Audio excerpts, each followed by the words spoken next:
Attendance. The committee has under consideration the estimates of the Ministry of Service Alberta and red tape reduction for the fiscal year ending March 31st, 2024. I'd ask that we go around the table and have members introduce themselves. For the record, Minister, when it comes to your turn, please introduce the officials who are joining you at the table.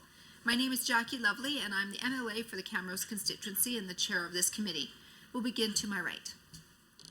Annie Yao, Fort McMurray Wood Buffalo. Jackie Armstrong Homnick, MLA, Fort Saskatchewan, Bakerville. Tanya Fur, Calgary Pagan. Muhammad Yassin, Calgary North.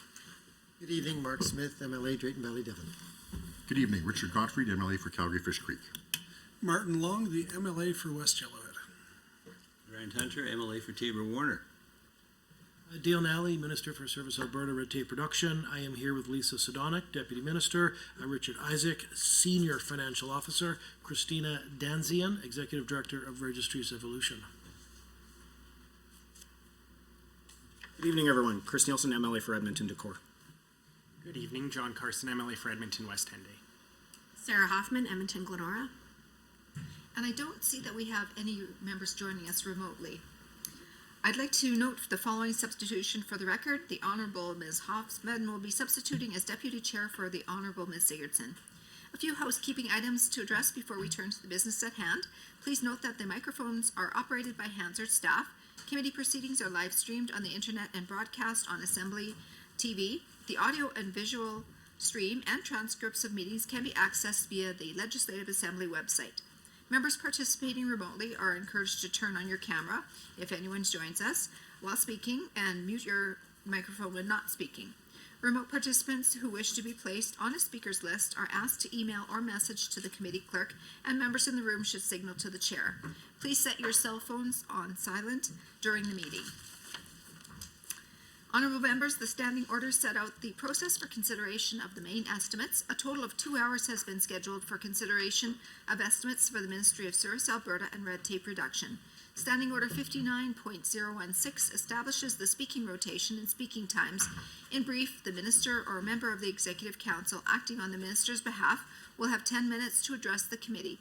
At the conclusion of the Minister's comments, a 50-minute rotation block for the official opposition begins, followed by a 20-minute speaking block for independent members, if any. Then a 20-minute speaking block for the government caucus. Individuals may only speak for up to 10 minutes at a time, but speaking times may be combined between the member and a minister. After the speaking time, we'll follow the same rotation of the official opposition, independent members, and government caucus. The member and the minister may each speak once for a maximum of 5 minutes, or times may be combined, making it a 10-minute block. If members have any questions regarding speaking times or the rotation, please send an email or message to the committee clerk about the process. Ministry officials may be present and, at the direction of the minister, may address the committee. Ministry officials seated in the gallery, if called upon, have access to a microphone in the gallery area and are asked to please introduce themselves for the record prior to commencing. Pages are available to deliver notes on or other materials between the gallery and the table. Attendees in the gallery may not approach the table. Space permitting, opposition caucus staff may sit at the table to assist their members. However, members have priority to sit at the table at all times. If debate is exhausted prior to the 2 hours, the ministry's estimates are deemed to have been considered for this time allotted in the schedule, and the committee will adjourn. Points of order will be dealt with as they arise, and individual speaking times will be paused. However, the speaking block time and overall 2-hour meeting clock will continue to run. Any written material provided in response to questions raised during the main estimates should be tabled by the minister in the assembly for the benefit of all members. The vote on the estimates and any amendments will occur in Committee of Supply on March 16th, 2023. Amendments must be in writing and approved by Parliamentary Council prior to the meeting at which they are to be moved. The original amendment is to be deposited with the committee clerk with 20 hard copies.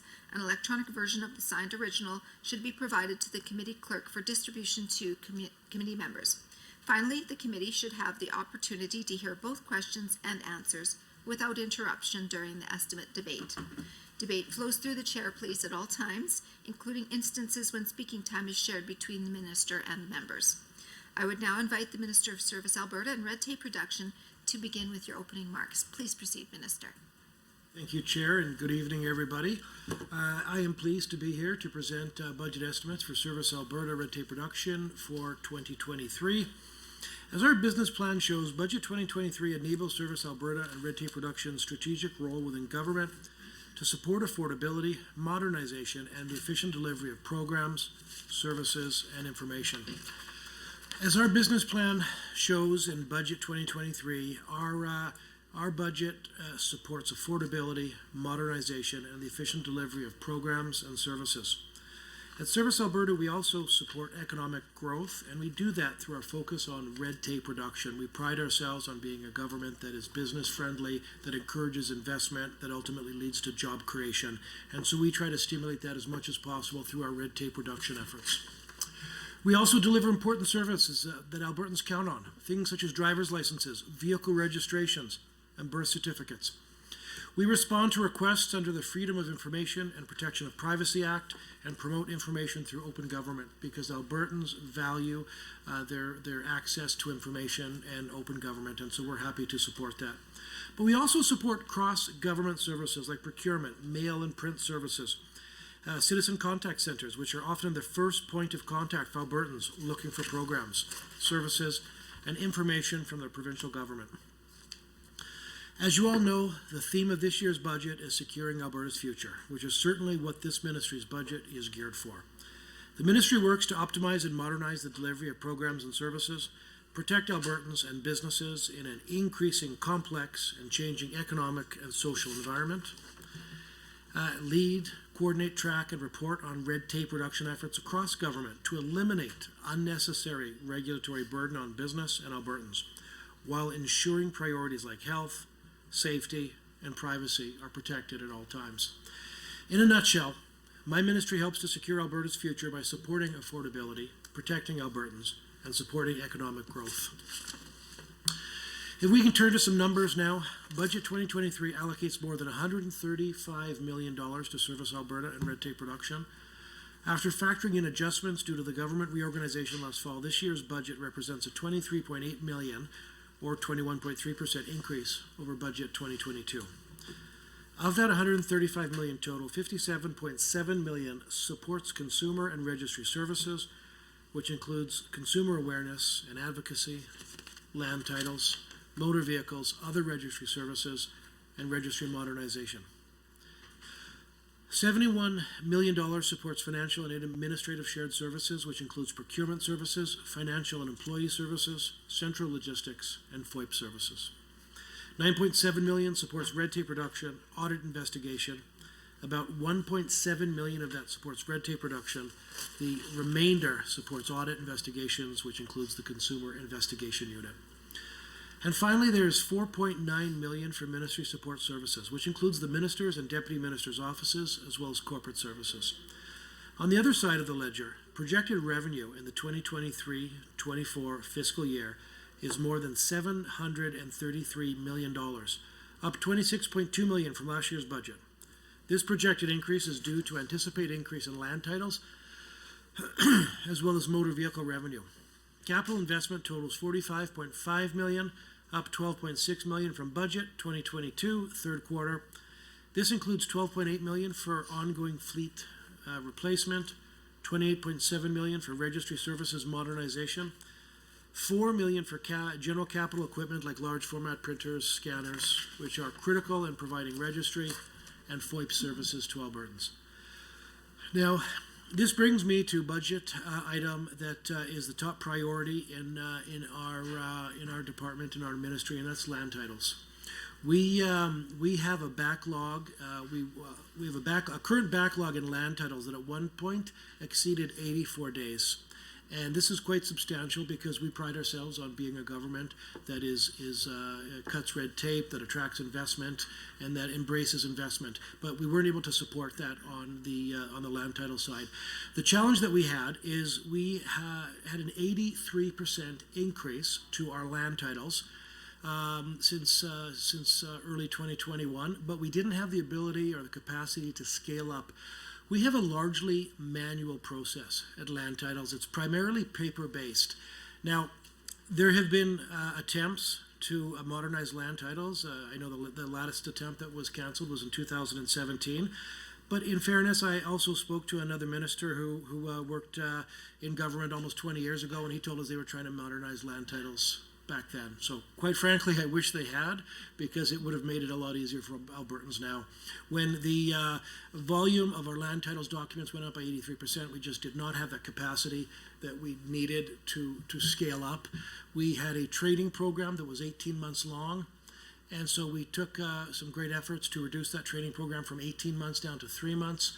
And we hired additional staff last year, and we had another 51 staff that all began before February 1 of this year.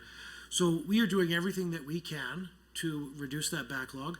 I am proud to report that we have seen volumes crest back before Christmas, and we've actually reduced the backlog by 14 days, and that's on the land title side. On the survey side, we had a peak of 55 days, and we've almost cut that in half. It's down to 27 days. So we're very happy that we're seeing progress. But the fact is that if we see extraordinary events like this happen again, we won't be in a position to respond with the current processes that are in place. We'll have the same challenges of not having that ability to scale up what is a largely manual process. So we want to modernize land titles. Now, we are investing $100 million over 3 years into registry modernization. 60 million of that is for land titles. So we can come up with a system that is going to be modern, it's going to be agile, and it's going to allow Albertans to have the level of service that they require. The current motor vehicle registry system was created nearly 40 years ago, and despite many upgrades, it is nearing the end of its useful life. Albertans depend on the system to access driver's licenses, vehicle registration certificates, provincial ID cards, and driver abstracts. Modernizing the system now ensures Albertans will continue to have access to high-quality registry services. And to be clear, if motor vehicles were to have the same problem at land titles, hiring up additional staff to get us through would not be the answer. And so we need to modernize motor vehicles because it is within 3 years of being end of life. Alberta's other 3 registries, corporate registry, personal property registry, and vital statistics, are in better shape, but will require modernization in the future. Now, the last piece that I wanted to talk about is procurement. We are taking steps to ensure its procurement and supply chain practices are efficient, effective, and able to respond to disruptions like we saw during the pandemic. As part of that effort, we are investing $9 million in 2023-24 to improve government procurement by introducing a category management approach, as well as seeking advice from our other partners. Service Alberta and Red Tape Reduction has allocated $350,000 to establish a procurement council made up of procurement ministries and their private sector partners. This council will identify issues, opportunities, and solutions to ensure our procurement system is meeting government objectives and providing good value for taxpayers. We also want to make it easier for vendors to do business with the government, not just big business, but small and medium-sized enterprises as well. We are currently determining the size and scope of the council and will continue discussions with our partners in the public as well as the private sectors as we move through this process.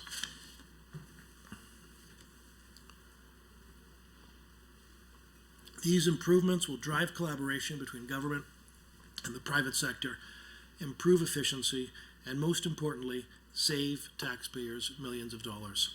Now, we have a parliamentary secretary of procurement that is assisting us on these efforts. He's taking the direction that we received from both the McKinnon panel that wanted us to find some efficiencies within our procurement processes, and he's also taking the direction and the feedback from the Ernst & Young report as well that recommended making some of these recommendations to have a more efficient procurement process in place.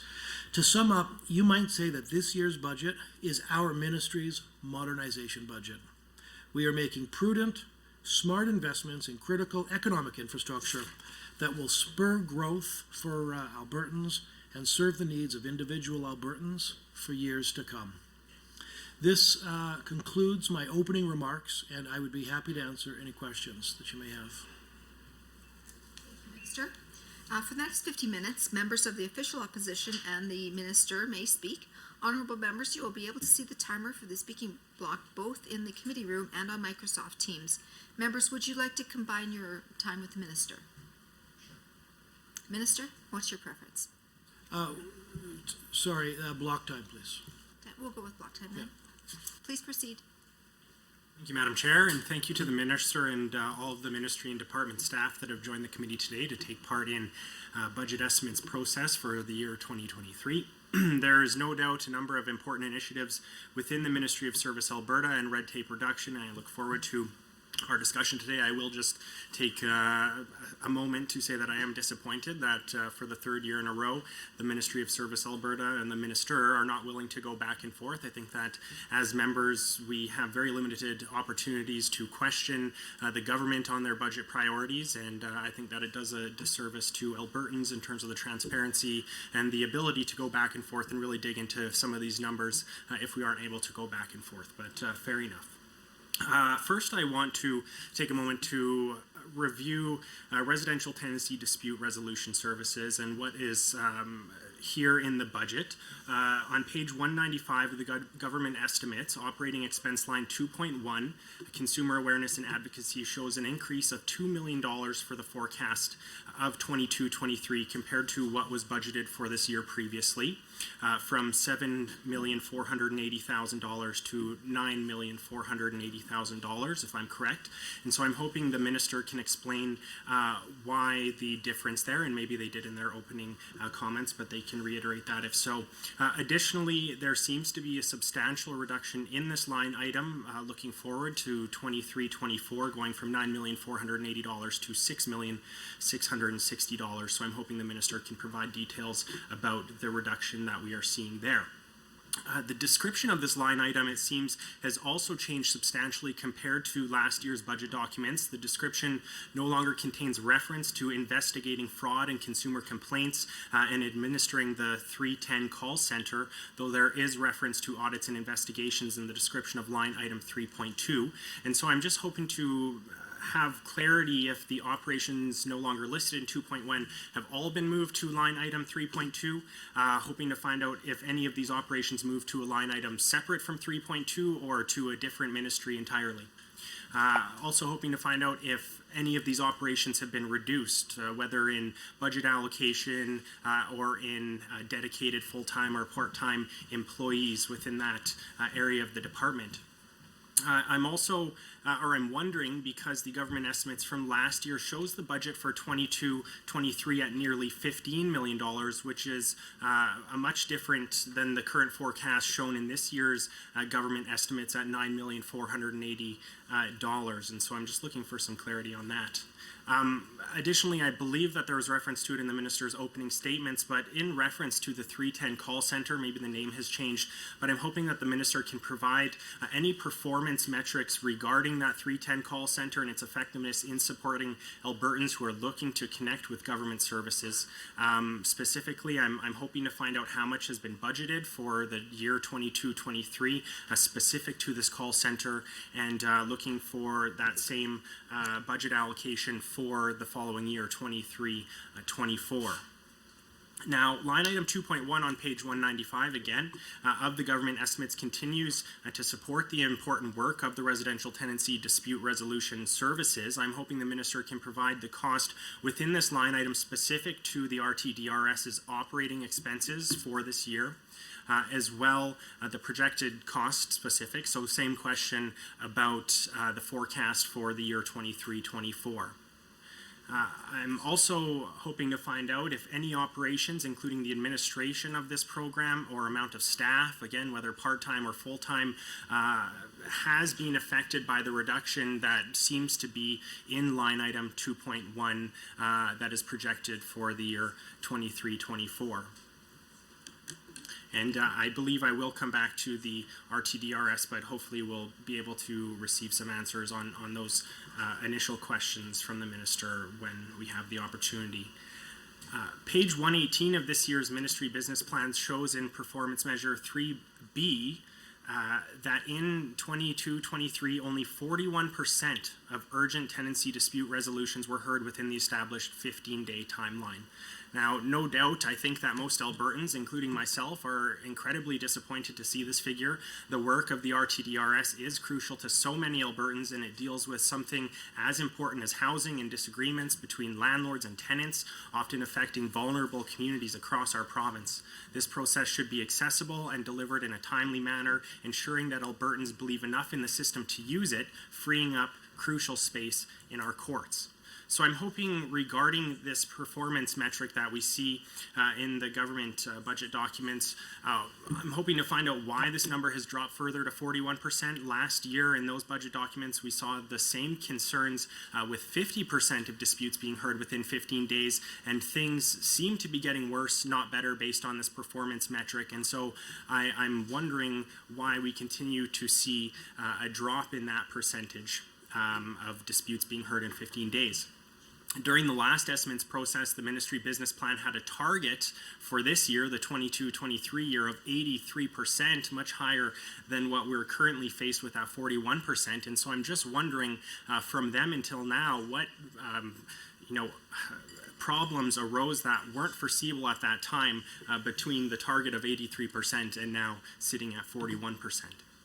I'm hoping the minister can provide with the committee or share with the committee how many Albertans are currently accessing the RTDRS, how many Albertans are currently waiting to have their cases heard, and how many cases have been heard so far in 22-23.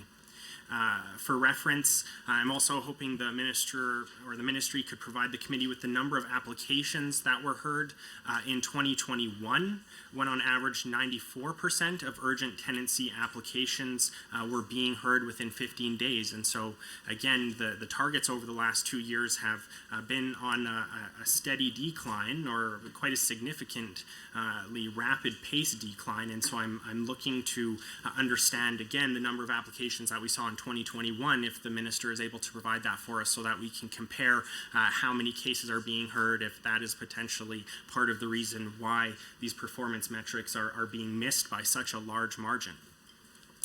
Above and beyond the 3B performance measure that's included in the ministry business plan, I'm hoping to find out if the ministry has any other metrics to monitor the effectiveness of a program as important as the RTDRS to Albertans. If there are other performance measures, if the ministry is able to provide that to us this evening, or potentially if it's in other documents or reports that we have access to, that would be appreciated.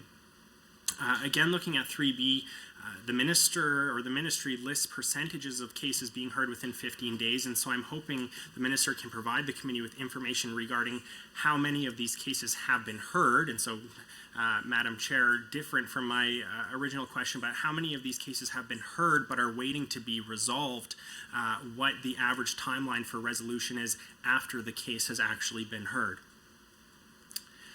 I'm hoping the minister can also provide details on how long the average tenant and or landlord is waiting to have their dispute heard.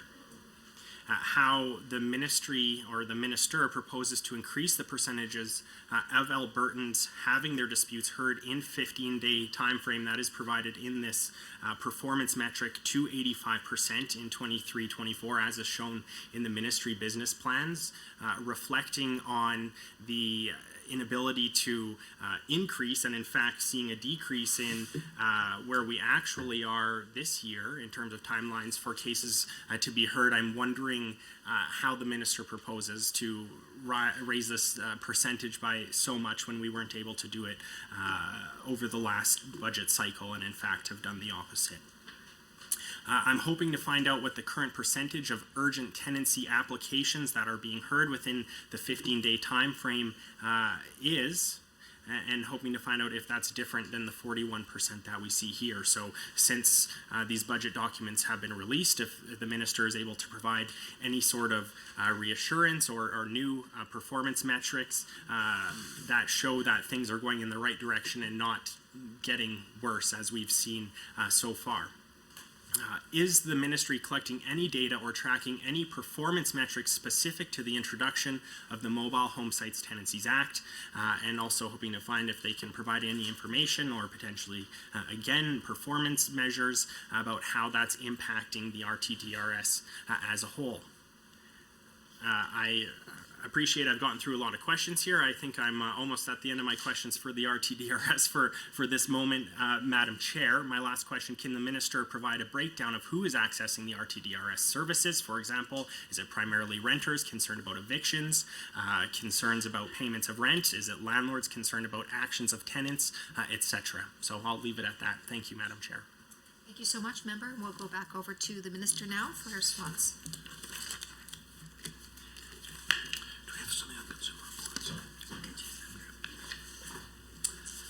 Thank you, Chair, and thank you to the member for the questions. I'd be happy to answer them. There's certainly a lot of questions there on the table to deal with, and I'll go through them as best I can. I'm sure if I miss some, that member will not be shy about letting me know which one to go back to. We started at 2.1, consumer awareness and advocacy. There's a $1.3 million reduction in the slide item, and this is a realignment to focus on modernization of registries. It's a restructuring of the budget line, just because we're having more focus on modernization. So it has not reduced our commitment to consumer awareness and advocacy by any means. And I would suggest that if anything, the challenges that we're seeing in the supply chain right now and the difficulties for consumers, if anything, there's more of a need for consumer protections and not less. And so happy to see that that's still in place. A lot of questions on the residential tenancy dispute resolution service timelines. Due to a sudden surge in demand for residential tenancy resolutions in 2021-22, delays in hearing the urgent tenancy dispute applications increased, causing RTDRS to fall significantly short of its target. And so at one point, 33% of the urgent applications that we were receiving were being heard within 15 days. So obviously well below the standard that we set for ourselves. And so, I can tell you that we are now hitting our performance metric for the RTDRS. We're now achieving 84% of those urgent applications are now being heard within 15 days. Now, in response to a surge in the applications to the RTDRS last year, in order to stay ahead of the growing demand, the department has done a number of things, including hiring additional staff and modified its scheduling strategy to accommodate. The RTDRS continues to conduct all hearings as teleconferences, which are more efficient and more accessible than in-person hearings. And as of November 2022, the RTDRS was once again meeting its performance targets, as I mentioned, of 84%, with urgent applications, such as those for recovery of possession of a rental unit or termination of tenancy. Being heard in fewer than 10 business days, and applications for strictly monetary claims being heard within 35 business days. Applications for termination of the tenancy due to assault or threats of assault, or where significant damage is actively being done to the rental premises, are given the highest priority and can usually be heard in less than 1 week. Now, the RTDRS, for everyone's benefit, was established in 2006 as a more accessible alternative to the court system for matters between landlords and tenants. It is designed to be faster, less expensive, and less formal than having a matter heard in court. That, of course, only applies if you can actually get in for urgent matters. Applications are heard by tenancy dispute officers located in either Edmonton, Calgary, and since the pandemic, all hearings are conducted by teleconference. Given the 2022-23 data year-to-date, the number of applications for landlord tenancy resolution is on track to have increased by 26% since 2019-20, largely driven by instability in the rental market.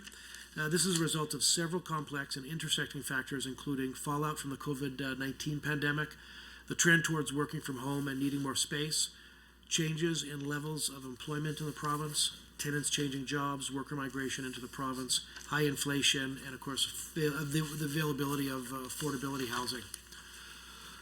In spring of 2022, after taking the time required to confirm whether the surge in application volumes was temporary or a growing trend, it was determined that this high volume was in fact a new normal, and RTDRS was approved to increase the staffing numbers.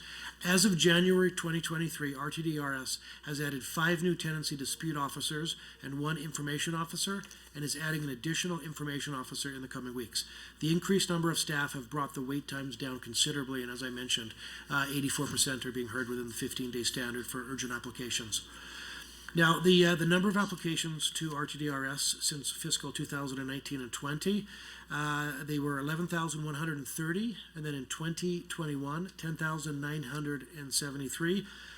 Drop from the previous year, which we attribute to the pandemic, as well as the ministerial order suspending evictions during the month of April 2020. And then 2021-22, they went up to 12,872. And year-to-date, as of January 31, 11,641, and we're on track to receive 14,000 in 2022-2023. The average number of business days between filing and hearing of the urgent possession termination application, so in other words, the target of 15 days, sorry, let me rephrase. The target is 15 days, but the average number of business days between filing and hearing of the urgent possession. So for 2019 and 20, it was 24 days. 2020 and 2021, it was 11 days. 2021-22, 17. And then year to date, we are on track to hit the 84% of applications will be heard within the 15 days. And the average number of business days between filing and hearing of other types of RTDRS applications, such as payment of damages or recovery of security deposits, the target is 30 days. So in 2019-20, that was 45. 2020-21, that was 36. 2021-22, that was 36. And year to date, so through January 31, it was 60. And as of the end of January, the wait times were under 20 business days. So the RTDRS, once again, is meeting its performance targets. The government responded to the surge in demand. And thank you. The RTDRS calls that came in, 85% of them were from landlords, 15% of them were from tenants. The increase in resources accompanied by a modifying scheduling strategy to increase efficiency has meant that the RTDRS has been achieving its performance target since November 2022. With these important changes, it's expected the RTDRS will be meeting its performance target for the foreseeable future as well. So on consumer protection, as I mentioned, this is something that continues to be important. Alberta's government is committed to ensuring that consumers are treated fairly and ethically in the marketplace. It is the Alberta government's job to protect Albertans from being taken advantage of. We want Albertans to know that we have their back. So we have the Consumer Protection Act. Okay, I should probably, just before I go on, because I have this, the 310 call center stats, under 4.3 in estimates, 130,000 calls were answered. I was afraid if I moved on, I'd forget to go back to that.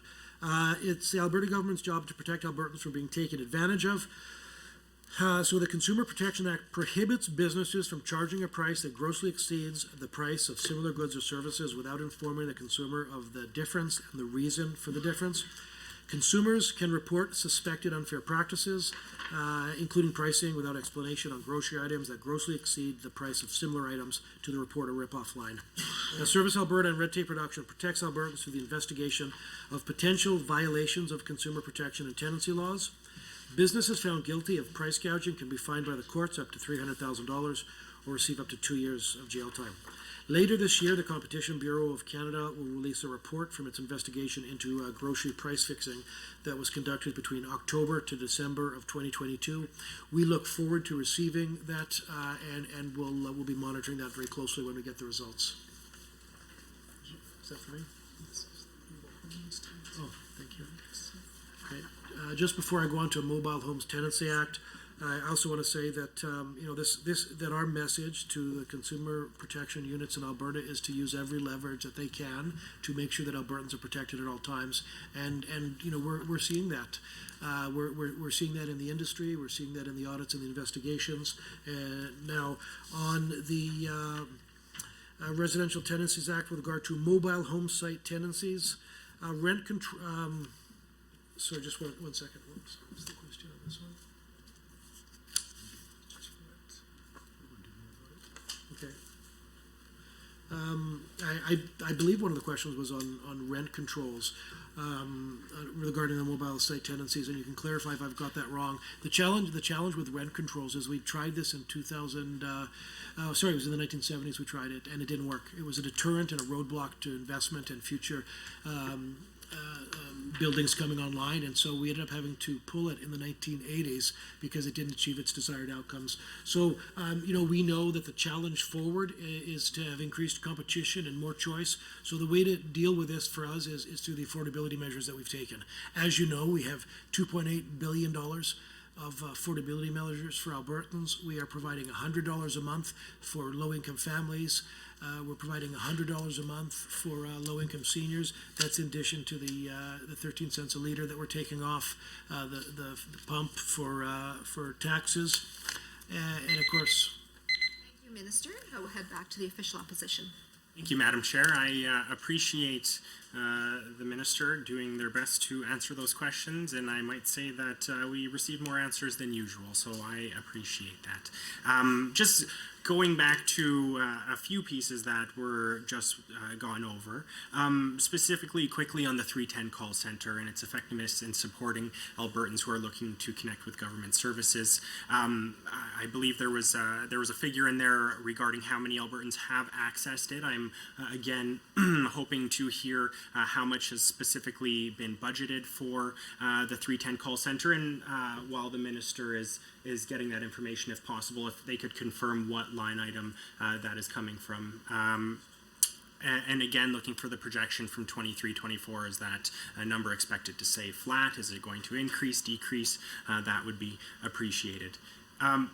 Going back to the RTDRS, I again appreciate the Minister's answers in that 10-minute block. I am hoping that the Minister is able to still provide the specific cost within the line item regarding the RTDRS's operating expenses for 22-23. How much specifically is being spent on the RTDRS system in this line item? I don't believe that I heard an answer regarding that, as well as the projected cost specific to the RTDRS's operating expenses for 23-24. And I ask this again, though there was a bit of clarity that I believe the Minister said this wouldn't be reduced, but I'm just hoping to get specific within line item 2.1 about those figures to fully understand what is happening there and what is moved. And I did ask a question about audits and investigations, and from what it looked like, some of the line items from 2.1 had moved to 3.2. I am not sure if the Minister had answered that one, but maybe they can take another moment to reflect on that question again.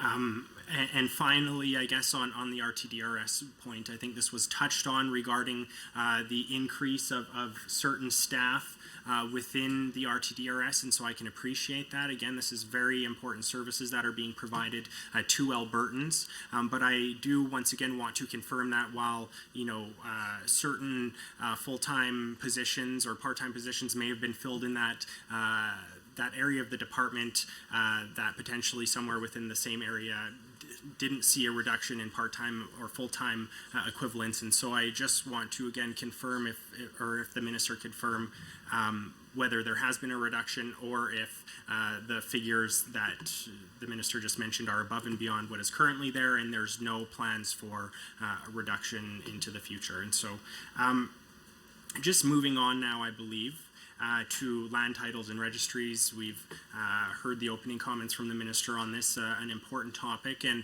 something that is new to the 2023 business plans compared to previous years.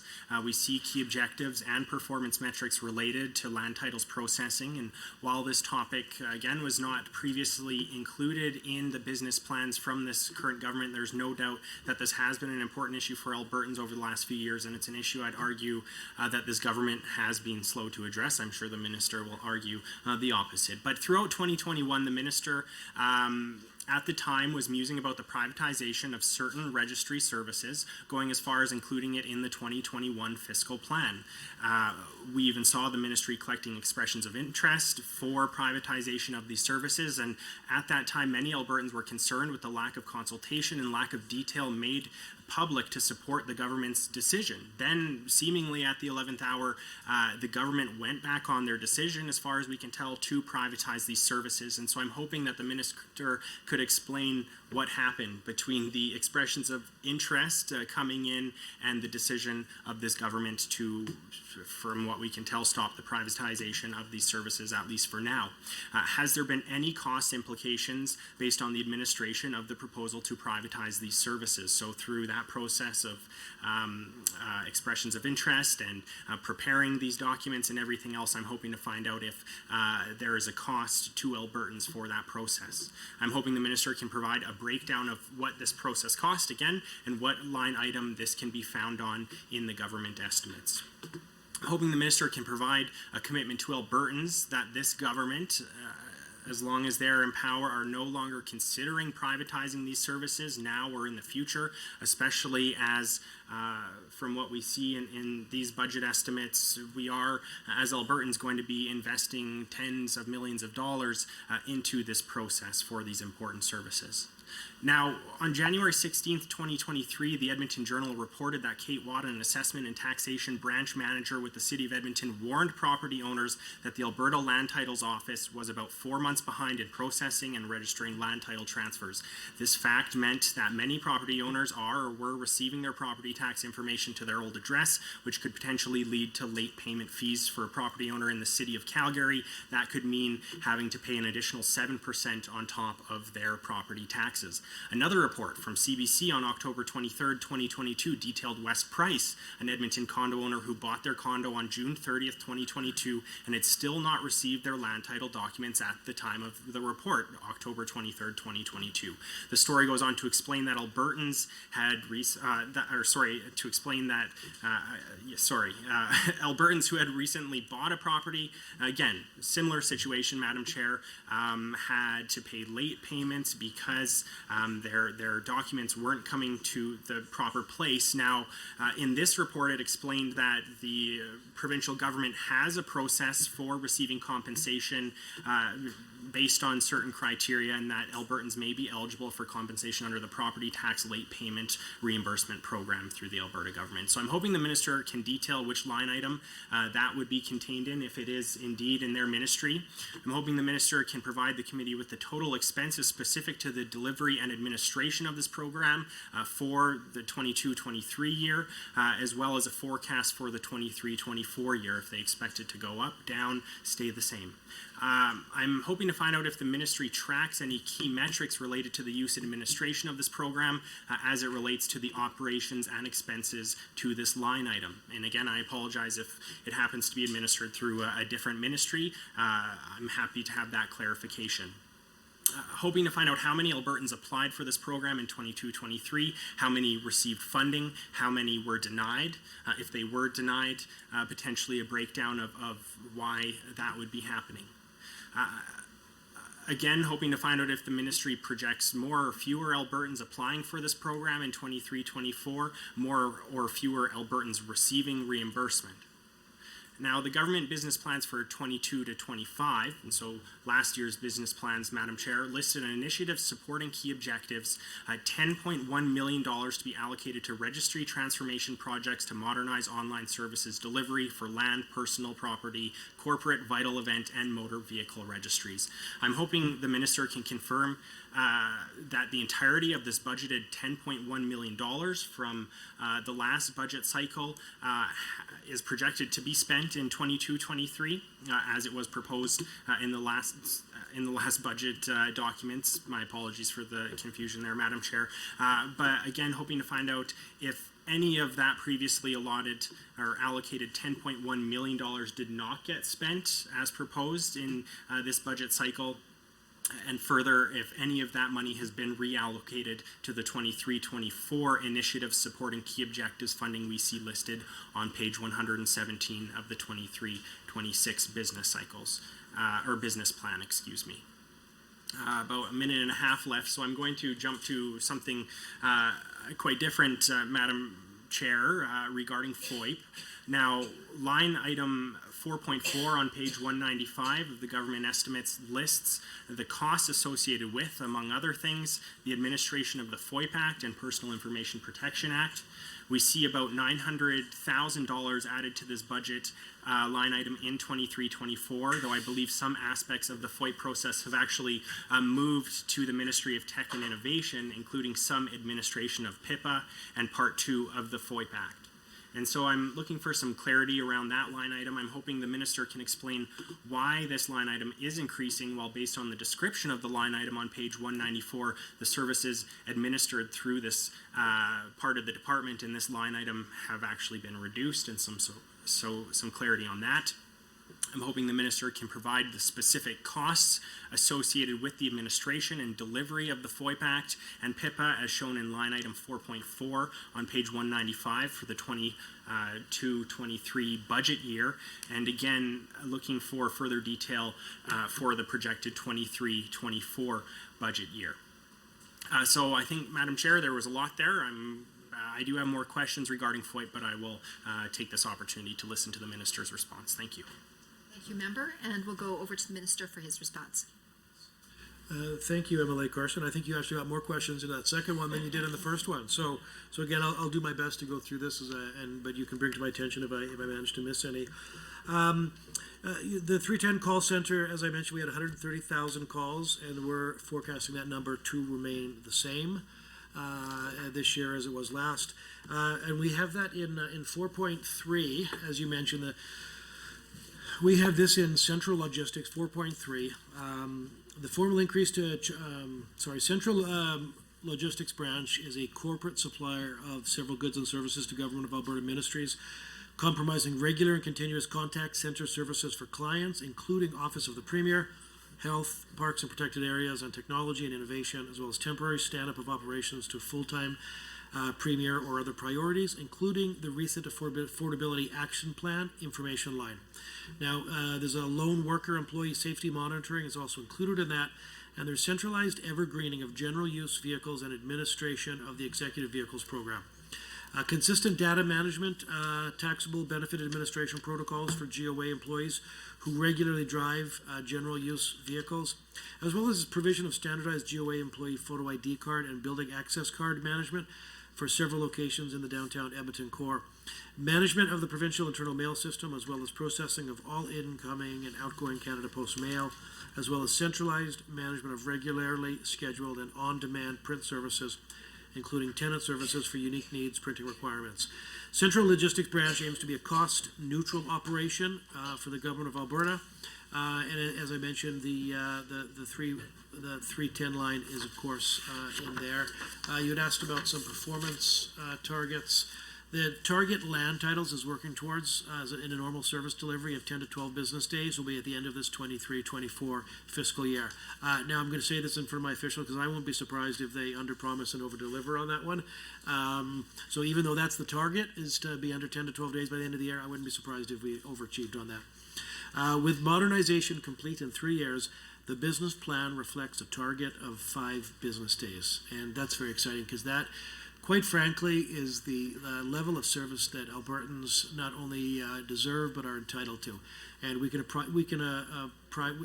will be able to provide that level of service once we have a modernized system in place. The Land Titles Office count was 93 staff in April 2021. That's increased to 211 as of early February 2023, with the recent hiring of 51 staff through innovative expedited hiring. New LTO staff require extensive training. However, they can start processing basic documents such as property transfers and mortgages within a few weeks and build their full junior paralegal skills with trainers for 12 weeks. Land Titles has turned the corner and the backlog has already started to reduce.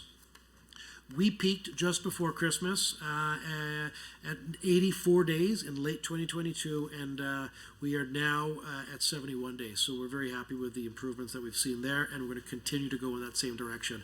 With the money from Budget 2023 and the increased staff it will allow, the backlog will be eliminated this year.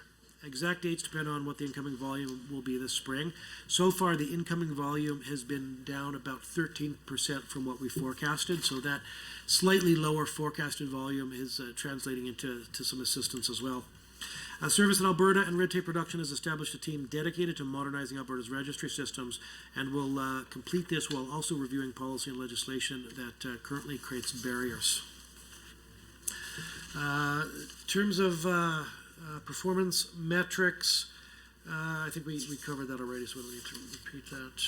Some questions were asked about the privacy, or the privatization of Alberta's registry systems. Now, we remain committed to pursuing efficient ways of delivering registry services to Albertans.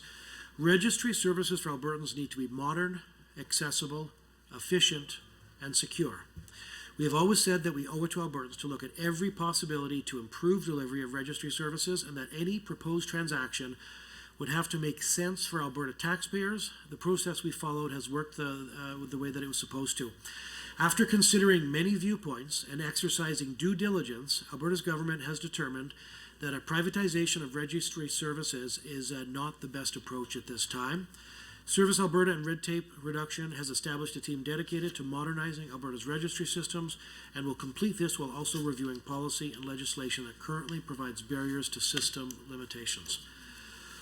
Now, we actually had expressions of interest for a potential concession agreement back in January of 2021, and we had a number of proponents that had applied to that.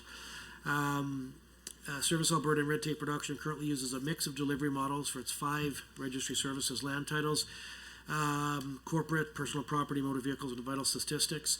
But the land titles registry, we did look for an expression of interest on that, and the due diligence was done, and the recommendation that came back was to not proceed with privatization at this time. And so, just to be clear, modernization doesn't have to translate into privatization. They're not one and the same.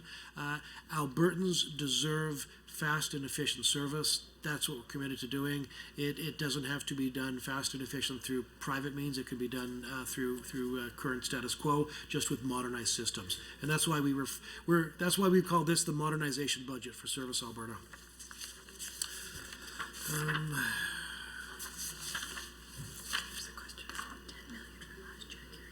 Oh yeah. So 10 million last year has come forward and is being put into this budget for this year for registries modernization. And we wish that we had started on this last year, 3 years ago, 20 years ago, but we didn't. But this is where we are now. We are committed to modernizing our registries so that to make them more scalable, so that if we see a sudden increase like we just did, we'll be able to respond to it. We are not looking to do what we call the Big Bang theory of technology implementation, and I say that as someone who has been through 3 enterprise resource planning software implementations, and the Big Bang isn't always the way that you want to go. We want to proceed with this in an incremental, forward looking, being pragmatic at all times, and that's why we're budgeting to do this over the next 3 years. The total amount for registry modernization is 100 million, but 60 million of that will be through 60 million of that will be for land titles over 3 years, and 10 million, as you pointed out, came from last year as well. Right. Okay. So the FOIP operations at King's Printer, 2023-24 estimate is approximately 0.9 million higher than 2022-23 budget, and forecast due to cost of living as well as general salary increases are approved for eligible employees for both bargaining unit, non-bargaining unit employees of the government of Alberta. So it's a relatively small increase and primarily related to cost of living and salary increases that we're seeing. Did we get it?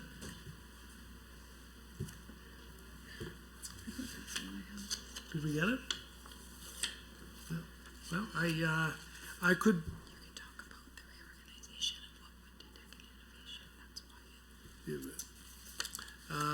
I can go, sure.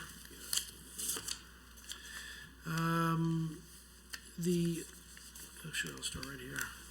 And I think I touched on it already on line 2.1. Realigning business functions and efficiencies from consumer awareness and advocacy to 2.5 registries modernization.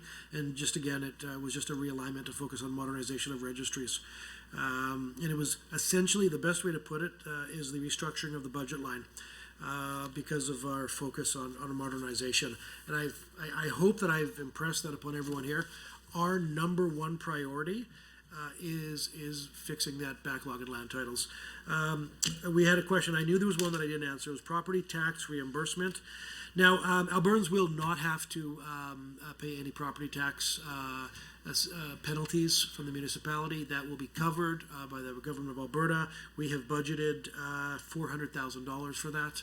Hoping that it will come in well under that, but we've budgeted that because we're not going to have Albertans paying any penalties to the municipality because we couldn't get them their land title in time. And so that essentially, I believe it answers the questions. And again, if I missed any, I'm sure you'll bring it up. Thank you, Chair. All right, and back over to the member. Thank you, Madam Chair, and I'm happy to take the extra time, Minister. I appreciate that.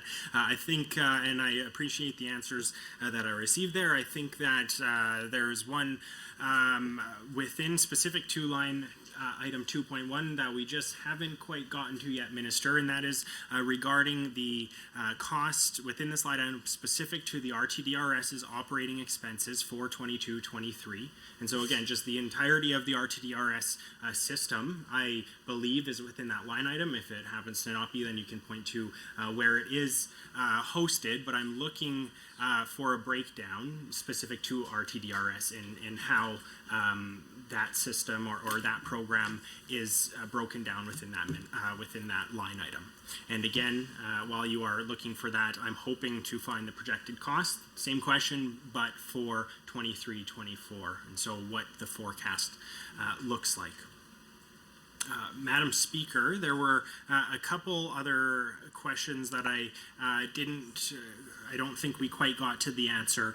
One regarding the privatization or the musings about privatization of registry services. And so, from the very beginning, and this side of the House, this side of the table, the opposition caucus had been quite clear, I believe, that we supported the work that Registry Services does, and I think for the most part we were quite concerned.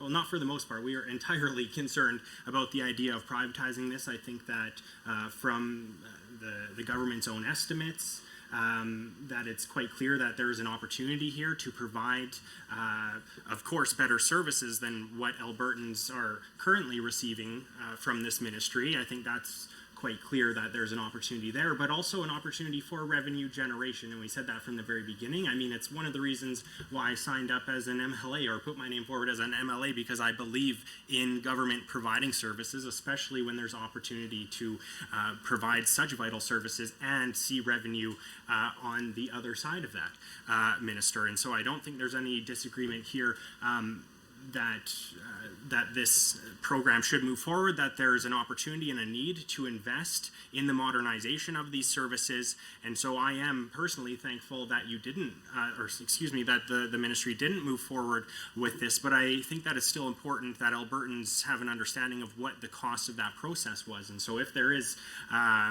what I imagine to be some sort of allocated funding for the process of looking at expressions of interest, And so I'm hoping for cost as well, which line item that would fall under. I do quickly, excuse me, just remembering one of the points that the minister made earlier in their comments, want to touch on the mobile home tenancies dispute resolution opportunities.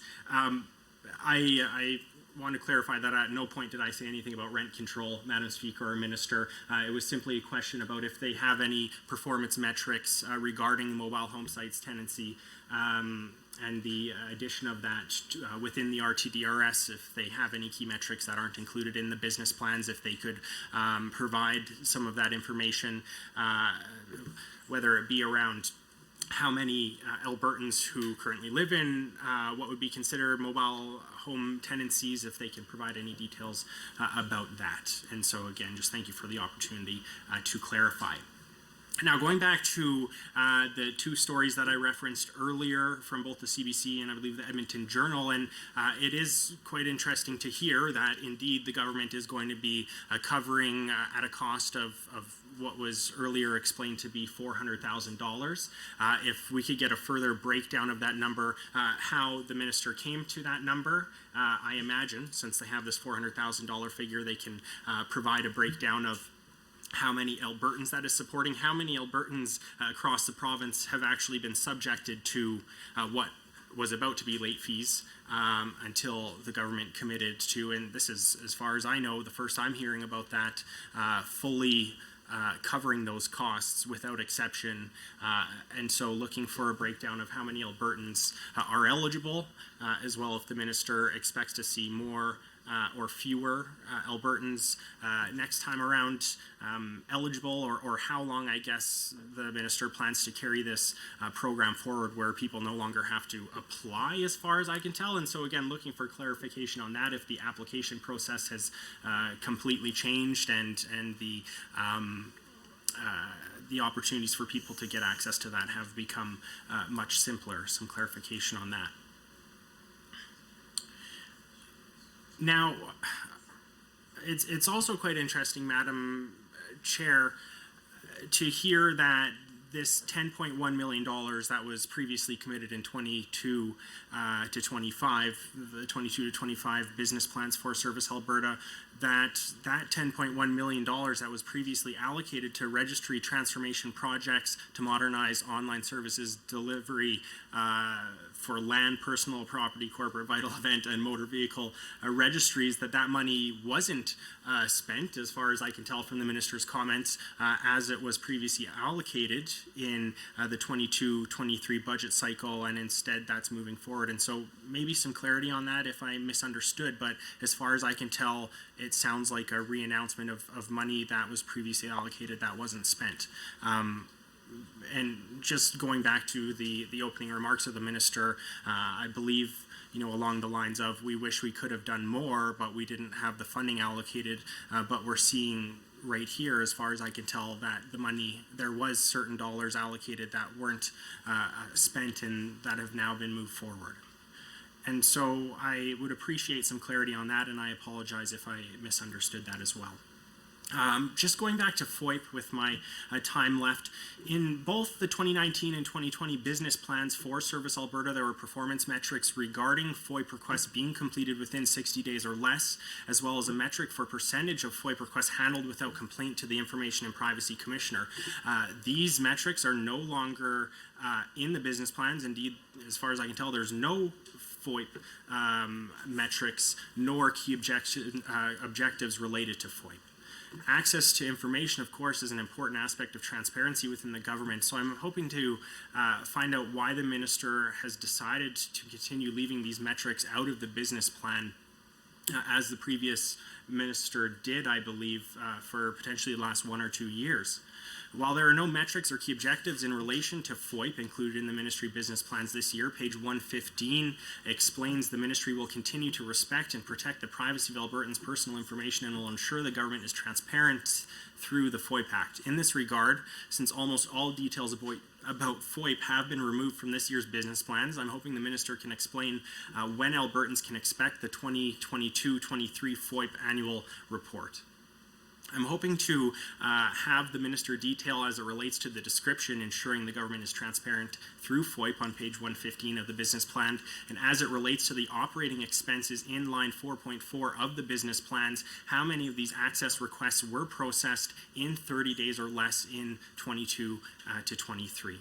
And of course, this is a metric that is used in the FOIP annual report. I'm hoping the minister can confirm whether the FOIP PIPA help desk is still administered through this ministry or if it has moved, as well if the operating expenses that are included in line 4.4 on page 195 government estimates, or if they are included in that line item 4.4 on page 195.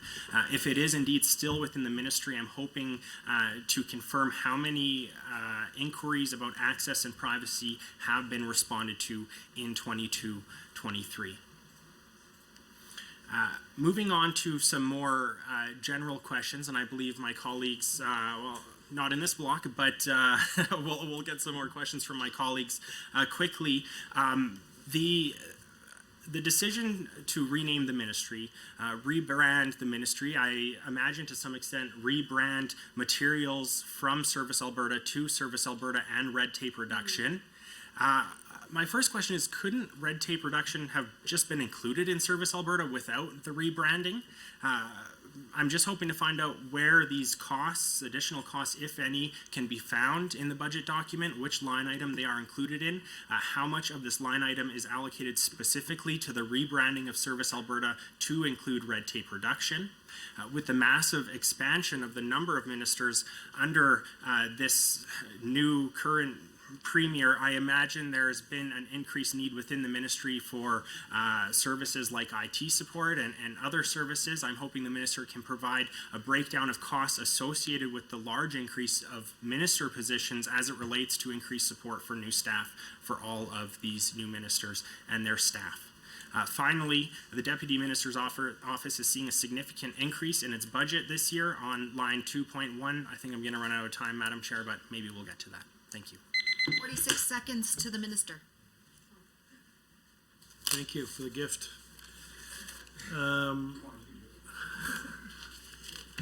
Okay, same as before, just a little bit louder. On the property tax, $400,000 in supports is what we spent last year, is what we're budgeting this year. And there was 1,351 applications to date for Albertans that have received a penalty on their property taxes. So again, we're committed to no Albertan should have to pay a fee because they got their land title back late, and the amount of applications was 1,351. The RTD-RS in... I'll head over to the government side.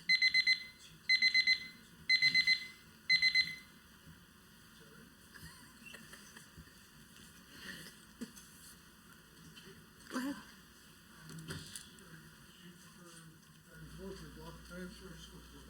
Okay, thank you. Well, thank you, Minister, and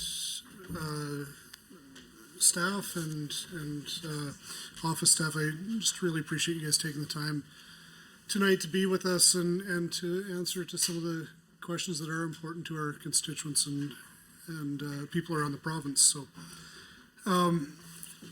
you know, I sort of reflect every once in a while on what we've seen over the last 3.5 years. And I remember part of our election campaign was around reducing red tape and how much it costs Albertans and Alberta businesses, and whether that be financially or in frustration. With red tape burden, and I know that there have been a number of times that we've heard folks in opposition that aren't even sure what we mean by red tape.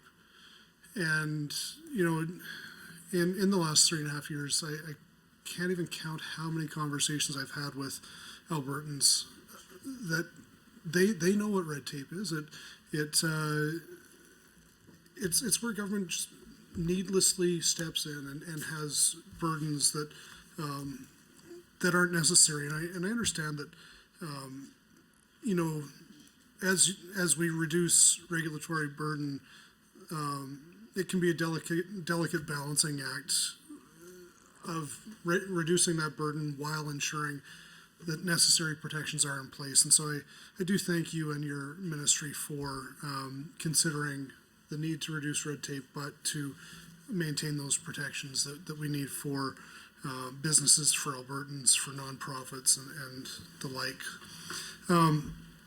But with that, I think it's exciting for me and for Albertans to recognize that we have done a lot of reduction on the red tape front, to the point that we now have been recognized for it for 2 years in a row as being an A grade in reducing red tape. And I know you've been in this ministry for a short time, but I know in your previous role in government that you were playing a large role in reducing red tape across the board. And so thank you for your contributions in that. Now, that said, line item 3.1 in your operating expense actually sees a minor increase in funding to red tape reduction from 1.6 million to 1.7 million. So I'm sort of curious, what are some of the main initiatives that will be supported through this budget, and what types of expenses are supported by that $1.7 million? I appreciate that, and thank you. Thank you, Emily Long, for the question. It's funny, we often have to, we find ourselves justifying this approach, but I can tell you it's working. In my previous role, I was the Associate Minister of Natural Gas and Electricity, and I went on trade missions to Asia. And our message was simple, that we have the lowest corporate taxes in Canada. We're cheaper than 44 U.S. states. Our taxes are on par with Louisiana and Texas. We're a business-friendly environment that has reduced red tape.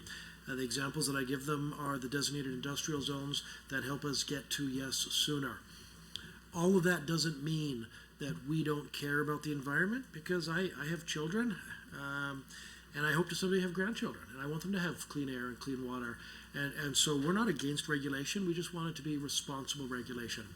We owe it to the citizens of Alberta to have responsible regulation that protects the land and water, but we also owe it to the job creators to make sure that we don't have burdensome regulation.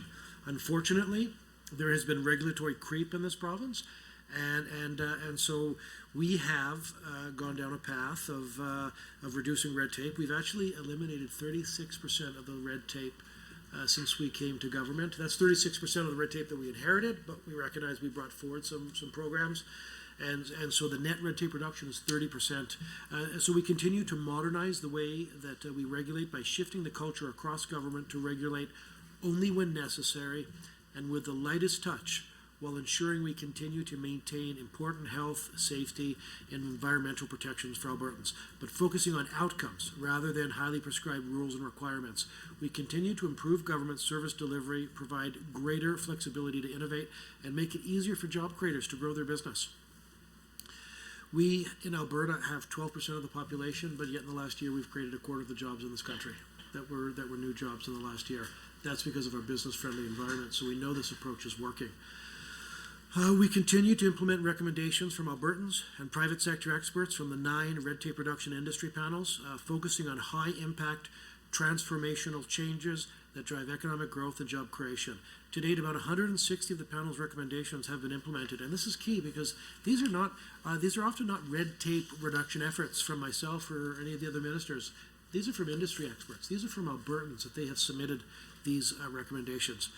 Over 100 additional initiatives to reduce red tape are underway or planned for 2023, of which 81 are directly informed by industry panel recommendations. Well, thank you, Minister. Again, I've chatted with a lot of folks around the red tape reduction that we are working towards, and from the business community, it's one thing, but hearing from nonprofits and volunteer groups around some of the red tape that they face, and in particular around the Alberta Gaming and Liquor Commission licenses, the long wait times, and some of the issues that people face there. And when it comes to the nonprofits and volunteer groups, it sort of raises me up a little bit. and it does sort of impact our communities in a different way than just issues with straight up businesses. So just curious if you could speak about any specific changes in red tape reduction initiatives that will streamline the process for AGLC license applications. Yeah, I appreciate that, and like you, MLA Long, I value the contributions from our nonprofit center. They provide a real value to this province, and it's something that I think that we need to support. The reality is, as the as the Minister for Service Alberta and Red Tape Reduction, I will be the one that brings forward the red tape reduction. I will own the process for red tape reduction, but ultimately it's the ministers that will be responsible for implementing it. And so while I hate passing the buck, but this is probably best asked to Treasury Board and Finance, because that ministry that oversees matters related to the AGLC. And I know that red tape reduction is very important to the Minister of TBF and to AGLC. In fact, TBF and AGLC have made significant progress in reducing the number of regulatory requirements they're responsible for, as well as many practical changes that have reduced the red tape placed on businesses. However, there are always opportunities to continue to improve, and a big part of RTR is listening to the concerns raised by Albertans, Alberta businesses, MLAs, and making sure that these concerns are raised to the appropriate minister. For example, almost 160 of implemented RTR initiatives have come directly from the red tape reduction industry panels, with another 80 or so of the recommendations expected to be implemented in the near future. So once these ideas or concerns have been raised, the red tape reduction team, as well as myself, then follow up with ministers to see if and how these concerns can be addressed. As such, I would be very interested to get more information on this issue and specific examples that better allow us to engage with the Minister of TBF. I will say this, is that I am aligned with you in the desire to support these nonprofits, and I can also say that the Minister of TBF is as well. And so I'm confident that as we go down this path of red tape reduction in 2023, I'm going to forecast that we're going to see some improvements to their red tape reduction numbers for sure.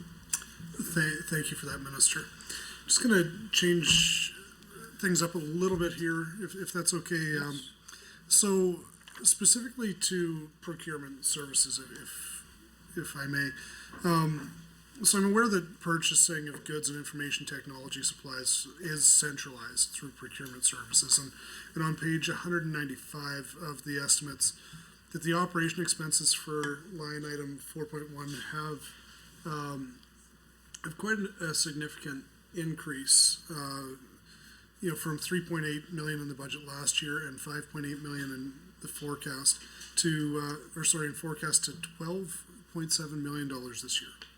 I do know that we've recently announced plans to establish a hybrid centralized procurement council to streamline the purchasing processes. So wondering how much of this funding is actually being allocated towards the procurement council, if any, and if you can provide information on the necessity for the transition in the procurement process. So just some insight on the status of this initiative and when the council will be instituted. Yeah, thank you for that question. In 2023-24, Service Alberta and Red Tape Reduction will invest $350,000 to establish a procurement council to work with industry to improve the government's procurement process with a focus on reducing administrative burden and costs for business. Work is underway with the Parliamentary Secretary of Procurement, Dave Hansen, to continue to act on the McKinnon Panel's recommendations by forming a procurement council to provide a regular forum for conducting ongoing dialogue among representatives from major procurement industries and industry organizations whose members supply goods, consulting services, as well as construction services.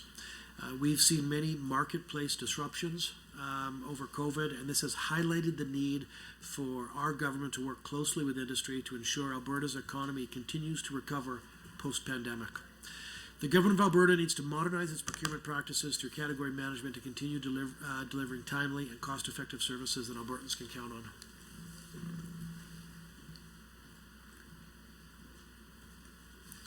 Well, I was just making sure that wasn't a Sorry, that deliberate did look pause. like a pause. It wasn't a pause. Thank you. I've done those a few times myself, so thank you, Minister. So I'm aware that some stakeholders have raised concerns about the potential impact actually on small and local businesses of the procurement process. So, some argue that a centralized approach may favor larger and more established vendors and make it more difficult for smaller suppliers to compete. So I'm just curious how your ministry is consulting and collaborating with industry groups to ensure that the council's policies and procedures are inclusive and fair. Yeah, thank you, MLA Long, for that. I share your concerns. We don't want this to be a process that just benefits one demographic of vendors. So I've heard your concerns. I've also heard that that current processes can sometimes penalize new vendors as well. And so I have made it clear to my officials that I would like to have a procurement process that is not skewed one way or the other, whether it's a large or small vendor, or whether it's a new vendor or one that's been around. And so in 2023-24, Service Alberta and Red Tape Production will invest $350,000 to establish a procurement council to work with industry to improve the government's procurement process with a focus on reducing administrative burden and costs for businesses. And so, as I mentioned, that Parliamentary Secretary Dave Hansen is continuing to work on the McKinnon's panel recommendations by forming that procurement council to provide a regular forum for conducting ongoing dialogue among representatives. Now, we're currently working on developing and finalizing the scope and priorities of the procurement council, and we'll be engaging with key stakeholders as appropriate. By implementing a centralized approach, the GOA will reduce administrative efforts and create transparency for suppliers, enabling suppliers to plan strategically for the GOA contracts. This approach will create new opportunities for small organizations to conduct business with government. Okay, thank you, Minister. And I'd like to pass on my remaining time to one of my colleagues. Chair, through you to the minister, are we gonna go back and forth, or are we gonna? Let's just go back and forth. Okay. Seems to be working. Well, first of all, Minister, I'd like to thank you for the fact that you actually are an amazing advocate for your constituency, and I'm really glad that you are my neighbor constituency-wise, and you're a great asset to the area. Thank you. And to all of Alberta. I appreciate that, and I love sharing a neighbor with you as well, or border with you as well. Thank you. Yes, thank you. On page 115 of the ministry business plan, talks about having a stable, reliable, and accurate registry system. Albertans have been calling for more modernized registries that deliver more online services, and this will be challenging for me because I'm not great online. So since the pandemic, we saw a large amount of people move to using the internet to access registry services rather than physically go to the registry building, which increased the need to modernize our systems and how services are delivered. I'm happy to see that this government has made it possible for Albertans to access home registry services from the comfort of their own home. Line item 2.5 of the government estimates, page 195, lists new funding allocated for the registry's modernization program. I see that there are $7.3 million in operating expenses and $28.6 million in capital investments allocated in this budget towards the registry's modernization. So first I want to talk about the new operating expense of $7.3 million towards modernizing registries. Minister, can you elaborate on how will this funding be used and what is the money going towards? Well, Budget 2023 ensures Service Alberta and Red Tape Production will continue supporting investment and job creation while helping Albertans navigate their day-to-day lives. By investing in modernization, we can speed up processing times, keep up with technology in the industry, and better handle greater volumes. Modernizing registry systems is a large, complex endeavor, and the resources required to ensure minimal impact to Albertans should not be underestimated in this process. Due to the importance of this initiative and the increase in capital investment, we have created a new line in the estimates to track the operational expenses associated with the program. These costs were on the estimates under Consumer and Protections previously, and additional $6 million has been added for a dedicated team to support the modernization efforts. Thank you, Minister. Chair, through you to the Minister. Can you give us an update on this new program and how it will help Albertans in alleviating the delays that they are experiencing with our registries? And could you also answer what specific challenges or inefficiencies with the current registry system are being addressed through the modernization? Okay. Thank you for that question. My department is working hard to provide convenient and efficient registry service to Albertans. The systems that support these services are at the end of their useful lifespan and need to be replaced. Since the systems were launched in 1984, And so, again, that's, I think that was pre-internet. We have made many improvements to accommodate legislation, policy, and program changes and consumer needs. But the reality is both land titles and motor vehicles are very old systems that need to be replaced within the next few years. Budget 2023 ensures Service Alberta and Red Tape Production will continue supporting investment and job creation while helping Albertans navigate their day-to-day lives. We are hiring more staff in the Land Titles Office to eliminate the backlog and investing nearly $60 million over 3 years to modernize the outdated systems. By investing in modernization, we can speed up processing times, keep up with technology in the industry, and better handle greater volumes. Getting processing times back to normal in the Land Titles Office is my #1 priority. Some solutions, like the pending registration queue and a process to expedite newly constructed condominium registrations, are already in place. And we're also reviewing high error rates found in client submissions, which take up to 3 times as much staff time to process. We will be working with clients to help reduce the incoming error rate, which will increase staff capacity and speed up processing times. We are committed to incorporating digital innovation in our systems going forward, as well as examining our business processes to reduce unnecessary steps in a modern era. This work is ongoing. Thank you, Minister, for providing those great examples. Chair, through you to the Minister, I see on page 115 of the Ministry Business Plan that your ministry focuses on protecting Albertans and businesses in an increasingly complex and challenging economic and social environment. I also see that it focuses on leading, coordinating, tracking, and reporting on red tape reduction efforts across the government of Alberta to eliminate unnecessary regulatory burden on businesses and Albertans. Our government has achieved great results on reducing red tape to support Albertans and get the government out of the way of business. Minister, how is Service Alberta and red tape reduction planning to continue to support Alberta's economic recovery? Thank you. Service Alberta Red Tape Production is making significant efforts to achieve 1/3 reductions for both short-term and long-term RTR projects. We are currently undertaking an additional review of policies and forms under the responsibility of the organization.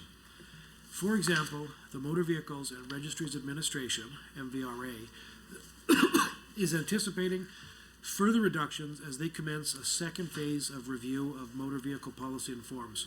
Since the review has not been started, counts reduction are to be determined. MVRA will also commence review of all items deemed out of scope due to regulatory or system changes required. We are focusing on some long-term RTR projects. Registries modernization, motor vehicles and land titles is a multi-year RTR project which will establish registry services that are human-centric and sustainable.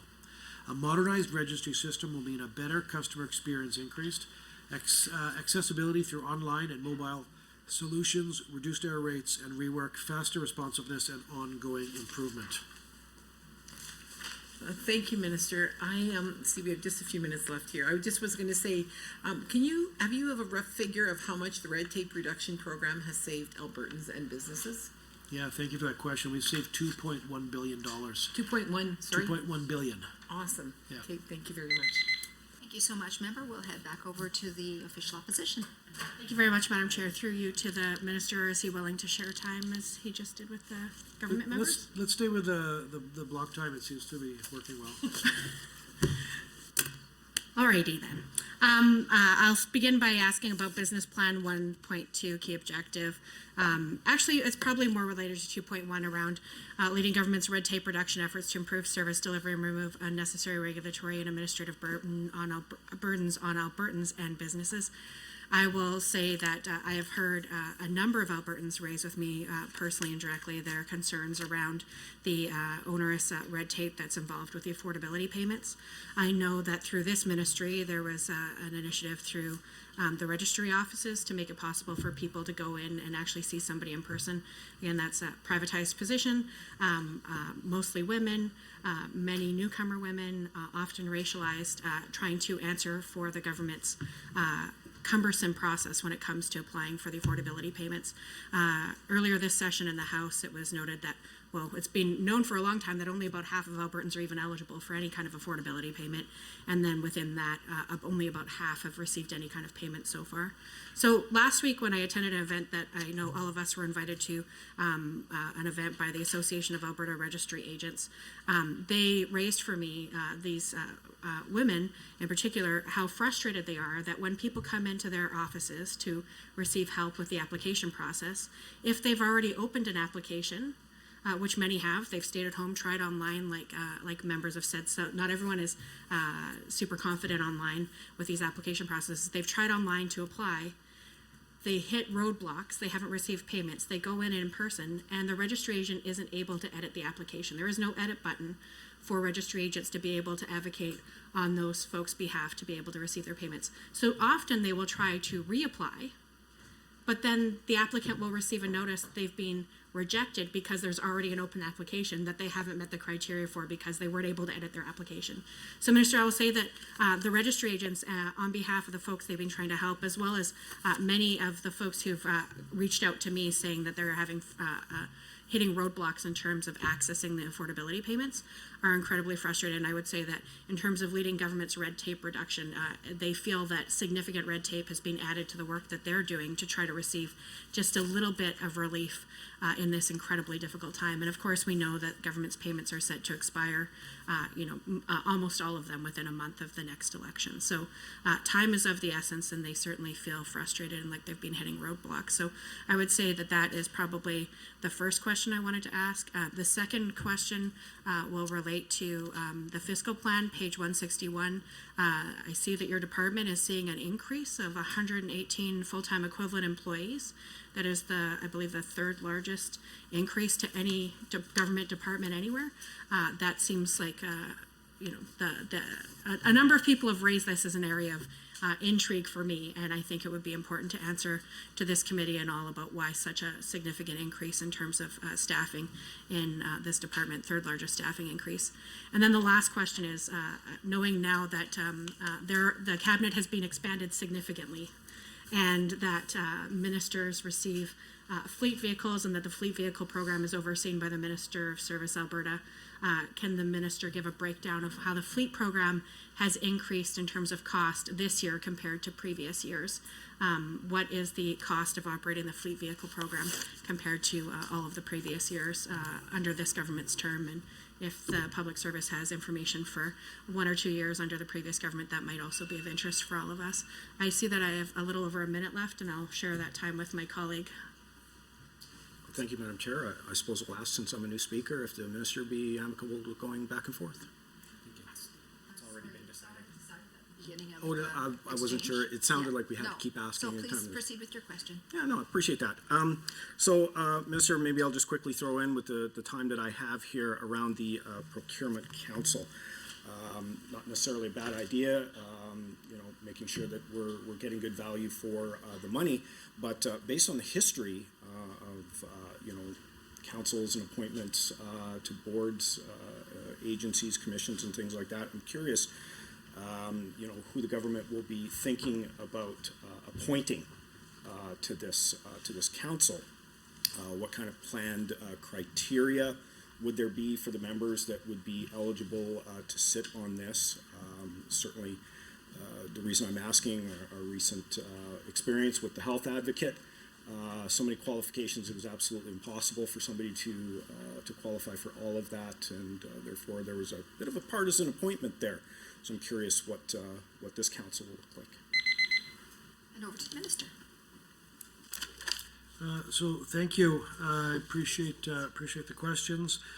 We started off the conversation on the onerous red tape, and I would push back a little bit in terms of the I'm not hearing that the affordability payments that there was red tape, but more of some issues regarding the edit button. But I'll just qualify that, and I'll go into a little bit of detail, but this is really a question for technology and innovation, because they were the ones that have designed this. But essentially, if people came in and either through the portal or through registries and they signed up for the affordability payments as long as they had accurate banking information. I mean, there was no issues. This was for people who submitted correct banking information, and there was a problem with the edit function. I am happy to say that the edit function on the home application is now available and it's working for the registry. It's for the home application. It is available. We're still working on it for the registry portal, but it will be coming soon. And so on the employees, and I will give you a shout out. I didn't realize that we have the third highest employment increase in the government, but it does show you that our focus is on land titles. When the Premier asked me to be the Minister for Service Alberta Red Tape Production, she made it quite clear to me that the number one priority that I have is to fix the backlog at land titles, and we are leaving nothing on the table because, quite frankly, we have hundreds of millions of dollars of investment that come through land titles on a daily basis, and to have the backlog of 84 days was just unacceptable. And so what we are getting for that is 118 full-time employees, 110 for land titles, and that will help us get through that backlog so that we can achieve our goal of being under the 10 to 12 days time frame by the end of the year. And then we're also we're going to be hiring 8 more for the Ukrainian helpline, and we want to have a helpline that is geared for the Ukrainians that are coming over. And this is something that I'll give a shout out to Emily Homanek for this one. Is we through her leadership.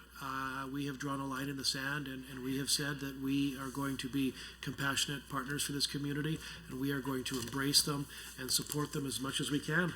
And we recognize there's challenges. I mean, I can only imagine the fear of having to cross an ocean, go to a new continent, a language that you may or may not speak, and having to apply for a driver's license. And everything else. It can be quite overwhelming, and so we want to be supportive as possible, and so we want to have that Ukrainian helpline that is going to be available to assist our newcomers. Yes. Okay. So there was a question about fleet. Generally speaking, 12 million is allocated to the general fleet. About 1 million is allocated to the executive fleet. So the total amount of fleet vehicles that we have in government, I believe it's 1,800, I believe is the number. A small portion of that is the executive fleet. Individual ministries are responsible for paying the operational costs of vehicles that are assigned to them, and therefore costs vary greatly. In the 2022-23 fiscal year, the total operational vehicle cost to date for the general fleet is 14 million, and this is broken down as 8 million in fuel costs and 6 million in maintenance, repairs, and telematic costs. We can find that on line 4.3. The capital of 12.8 million as well. So.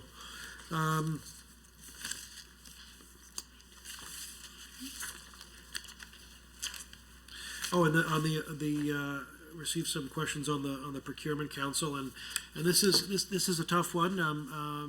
MLA Hansen is of course doing that work now, leading the procurement council, and this came from the recommendation from the McKinnon report that gave us some good advice on how to move forward in various areas cross ministry, and so Emily Hansen is doing that work.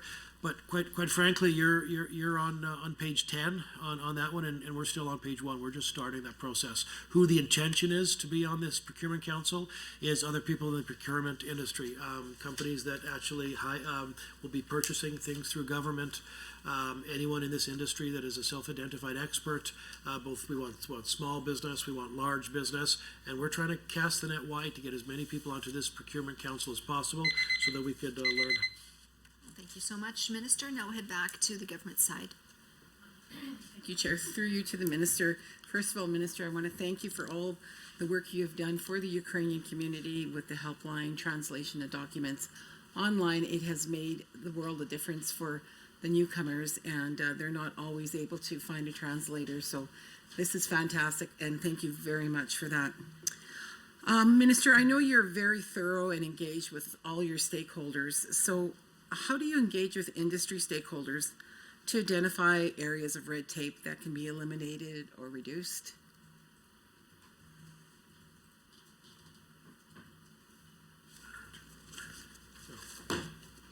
Thank you. Thank you for that question. In terms of how we intend to engage, and similar to what I said regarding the Procurement Council, we're going to cast the net wide, and we're going to engage with as many Albertans as we can on these type of things. Specifically, we've got a number of industry panels, and some of those are the chemical manufacturing and industrial manufacturing, oil and gas, small business, and a number of different industry councils that we're using to help us identify red tape opportunity ideas. And by the way, one of the ones that we talked about earlier was not for profit and the important role they play.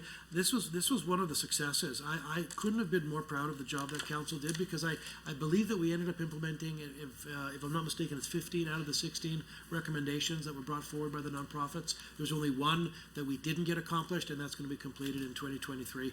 And so that is an example of one of the industry panels that has done an absolute terrific job.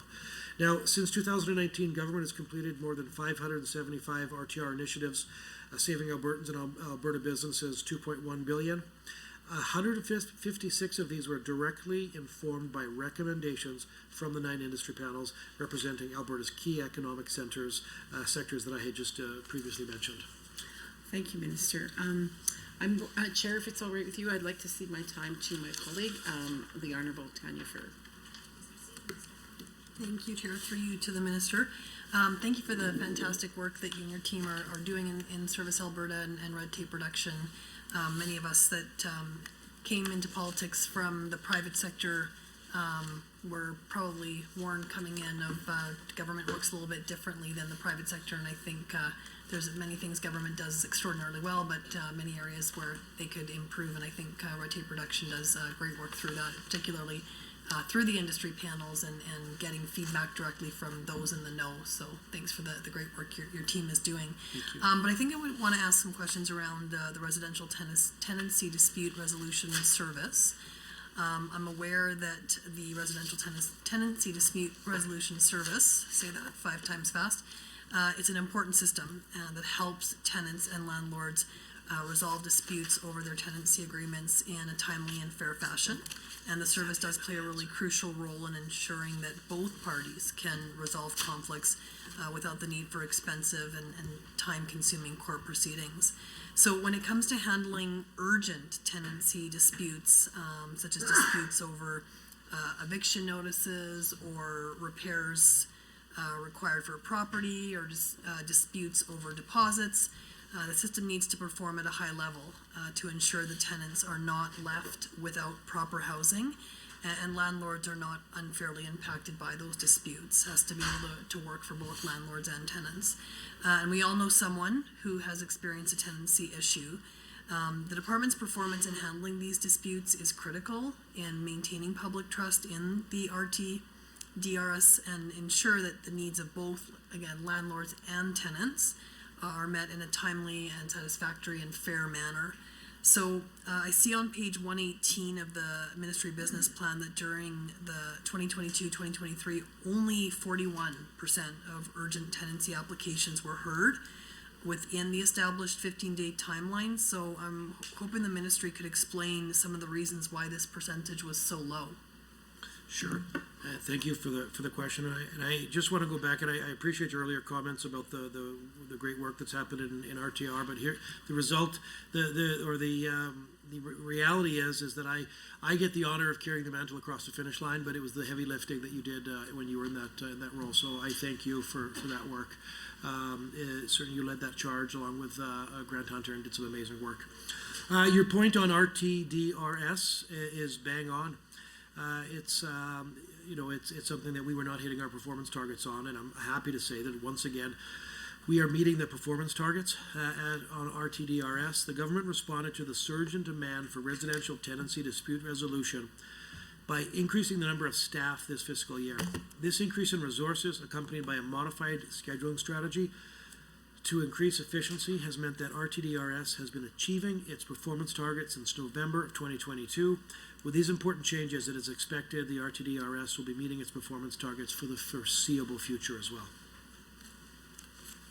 Thank you, Minister. thank you for those comments, but as you mentioned as well, if you say you got to take it over from me, well, I got to take it over from the Honorable MLA Grant Hunter, who did the challenging work of setting up the ministry, setting up the panel, setting up the methodology, along with the great work of his team and the government departments. So I too got to take over from some good work that was done, excellent work that was done before me. But back to the residential tenancy dispute resolution service. I also see that this year's target is 85%, which is significantly higher than last year's actual performance. So can you speak to a little bit of what your ministry is doing to complete more tenancy dispute resolutions this year? Sure, yeah, thank you for that. Comes down to some of the efficiencies that we've done by allowing the meetings to happen virtually, which allows for more efficiencies, and of course hiring new people as well. And so we recognize that this is Albertans that are hurting when they're having some of these issues. Many of them are vulnerable, and so we need to be able to respond in a timely fashion. And so that's why we put many of these process improvements in place, in addition to the new hiring, so that we can achieve our performance objective and never have a problem achieving it again. And that's the line, that's the standard we've really set for ourselves, to never get in trouble in this area again. We need to always be able to deliver on this metric. Excellent. I'd like to shift over to talking a little bit about audit and investigations. I see on page 194 of the government estimates, line item 3.2, that your ministry undertakes audit and investigation services that protects Albertans and the integrity of government services provided to Albertans. I also see on page 195 of the estimates that the operating expense for audit and investigations has a slight increase from $7.4 million to $7.9 million. So can you elaborate a little bit on what kind of audit and investigation services does your ministry provide and where this funding is going towards?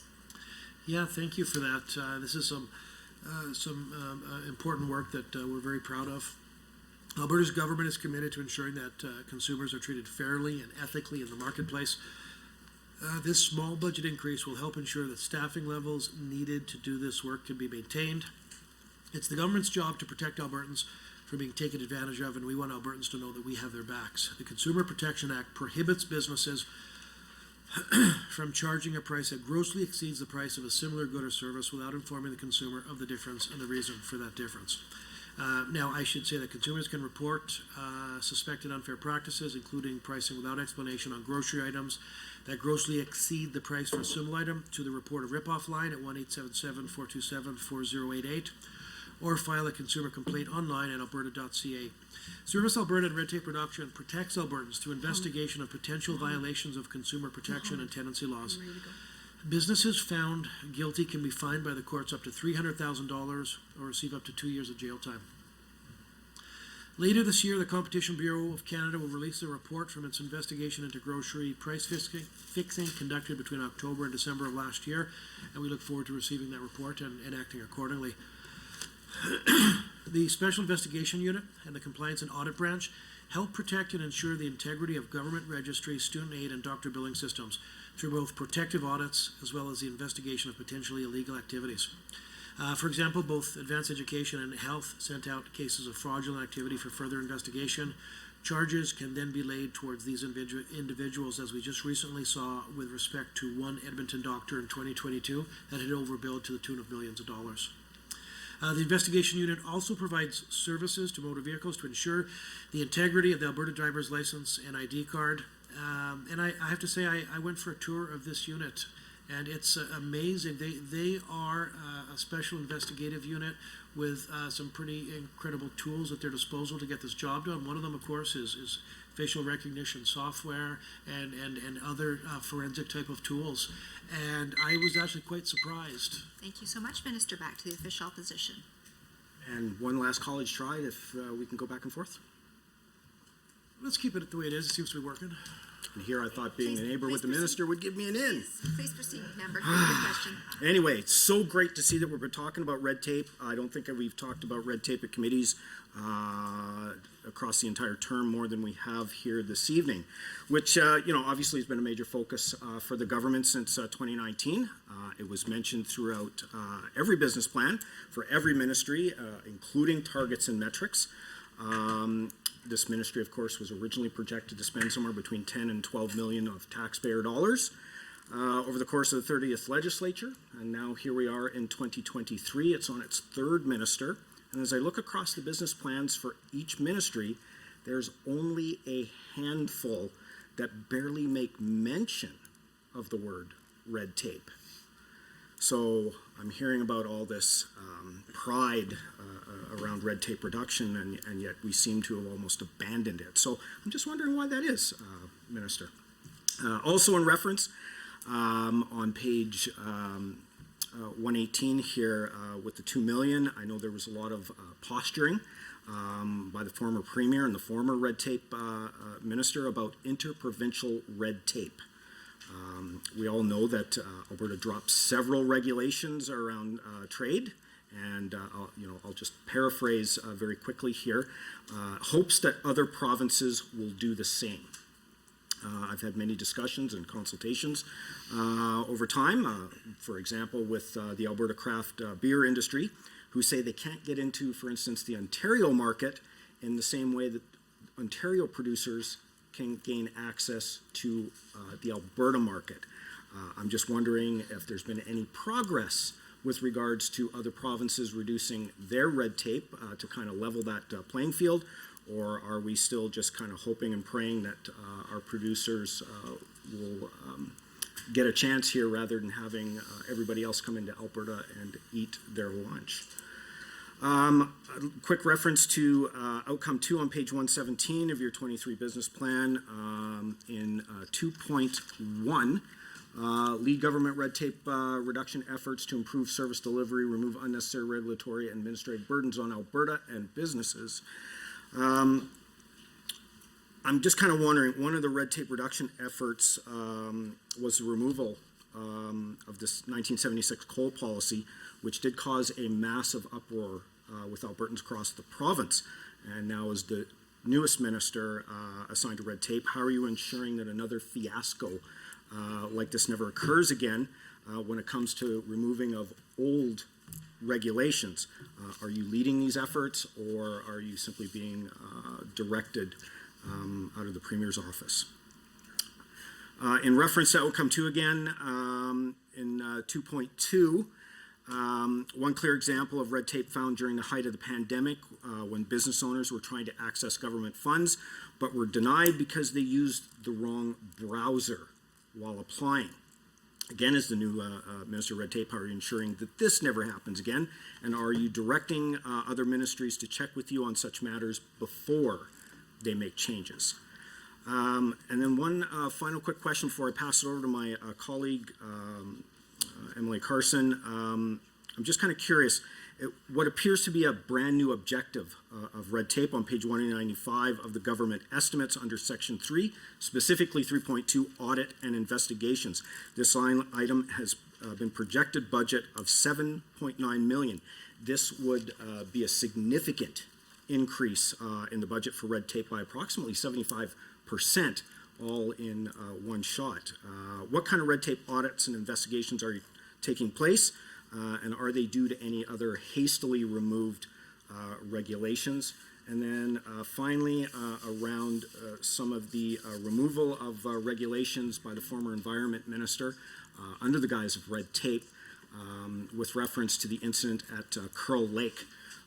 I'm wondering what efforts are being done to ensure that any more red tape when it comes to environmental protections are you undertaking to make sure that a disaster like this never occurs again? And Chair, I will pass it over to Emily Carson. Thank you, Madam Chair. With all my time left here, I'd like to get back to a question I've asked twice now. Line item 2.1 on page 195 regarding the operating expenses specific to the RTDRS. I'm hoping the minister is able to provide that for the 22-23 year as well as the projected cost for the 23-24 year. Going back to the covering of, oh, I'm going to run out of time. Well, it was a nice try anyway, Madam Chair. Thank you. And to the minister.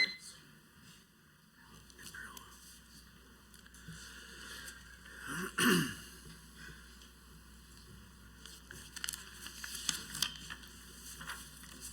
much time do we have? 5 minutes? So thank you, Chair. Thank you, Chair, and thank you to the members opposite for the questions. I'll talk about the Imperial Oil issue. That's something it's a regulatory matter in front of the regulator, so it's not appropriate as a member of Executive Council that I comment on that. So I'm going to leave that one there. I also wanted to deal very quickly. 3.1 and 3.2 are two separate items. We have 3.1 red tape reduction. And there's a small cost of living and general salary increase for approved eligible employees from both bargaining unit and non-bargaining unit employees. 3.2 is audit and investigations, completely separate, and again a small increase to cover cost of living and general salary increases, which were approved for eligible employees for both bargaining unit and non-bargaining unit employees of the GOA. In terms of the red tape reduction, in the business plan, I said I was surprised by your comments, and so I can assure you, as the Minister of Service Alberta and red tape reduction, I am responsible for the red tape reduction, and it is alive and well in our government, and that has not changed, and nor is it going to change. Well, and in fact, I believe it's in every ministry's mandate letter, as I recall, but please correct me if I'm wrong. I believe it's in every mandate letter. We received an A-, and this A- was the only A in the country. It was the highest mark in the country, and it is a result of the incredible efforts of everyone across government that contributed to all the red tape reduction initiatives.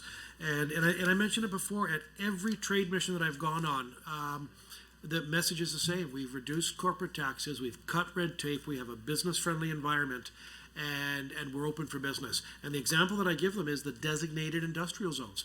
Because one of the challenges in many jurisdictions is water approvals. And we have a pilot right now in the industrial heartland where the first 3 water approvals are already done and taken care of, so that it's easier for a company that is coming to build, let's say, a petrochemical facility. They don't have to start at the early days and at the beginning to get a water license. That's all been done for them. And it's those kind of things that will help them get to yes sooner, and that is contributing to the $2.1 billion that we've saved job creators since coming to government.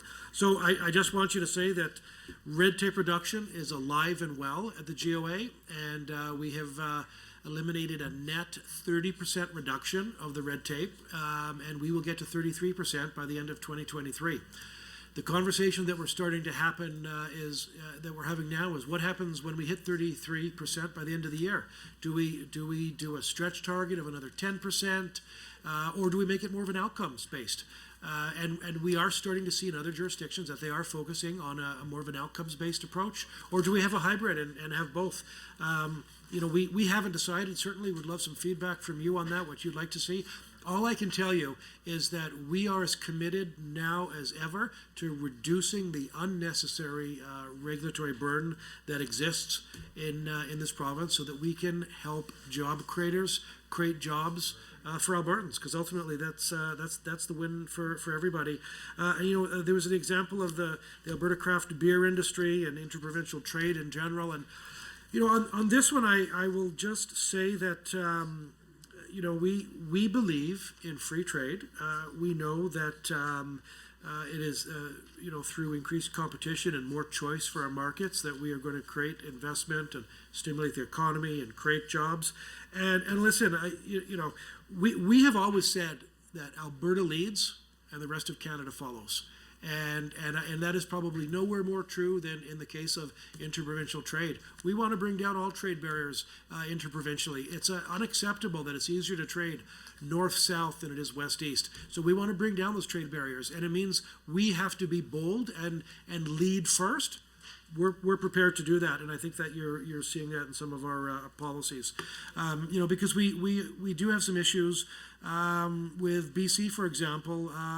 They just won't allocate enough shelf space for our spirits, and so we have to work with those jurisdictions to get Alberta products on the shelves in other provinces. But for sure, we are not afraid to be bold and to lead, and so that the rest of the country can follow us and the path that we're taking. The RTD-RS was about 3 million. Thank you so much, Minister. We're going to head back over to the government caucus side for 3 minutes and 12 minutes, 11 seconds, sorry. 3 minutes, 11 seconds. Please proceed, Member. Member Furr, are you speaking? Sorry, no, I passed it over to MLAC. Thank you, Madam Chair. Can I go back and forth with Minister? Let's try that. It's just worked, so let's keep going. Thank you very much, Minister, for the work that you have done and your predecessors have done on this file and the support that you got by people beside and behind you.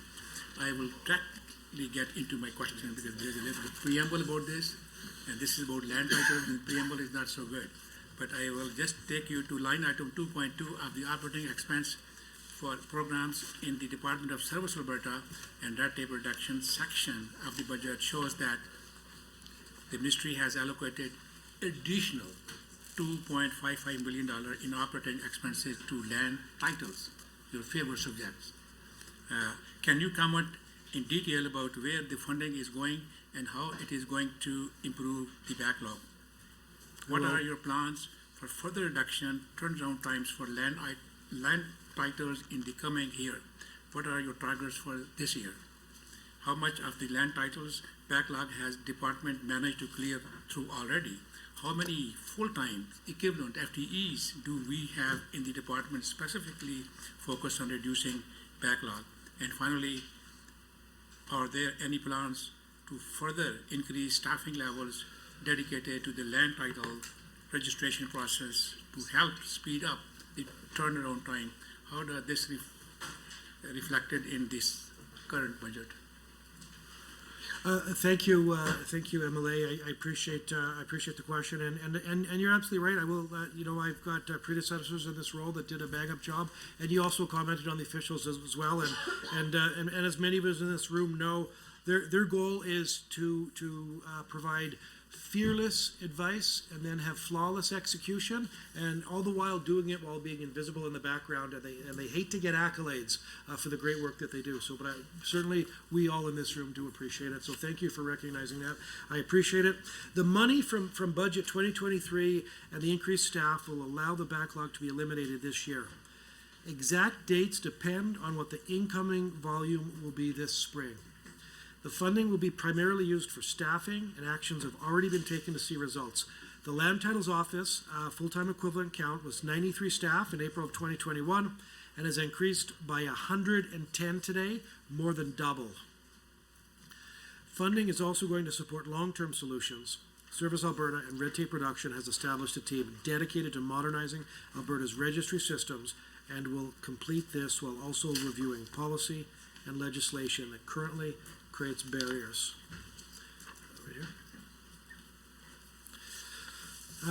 We are applying a multi-pronged approach to address service delivery to Albertans.